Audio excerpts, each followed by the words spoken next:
Gamit ang inyong pangalan, hahanapin natin kung saang pinto nagtatago si Jax. Okay guys? Sa taas, meron akong 7 pinto. Tama, 7 pintuan. Ngayon, pumili kayo ng kahit anong pintuan dito sa 7 pinto na to. Ituro nyo lang ng kamay nyo. Okay guys? Pagturo nyo ng kamay nyo, i-spell out nyo yung pangalan nyo pa counterclockwise or clockwise. Doon sa napili nyong pinto, may lalabas na number. Bumilang kayo ng pa-counterclockwise kung ilan yung nakuha nyo. Okay guys? Pa-counterclockwise ha. Ngayon, doon sa pinto na napili nyo, i-double tap nyo ito.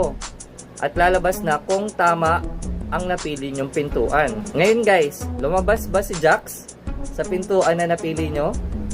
Comment nyo nga kung tama yung napili nyo at i-double tap ang video.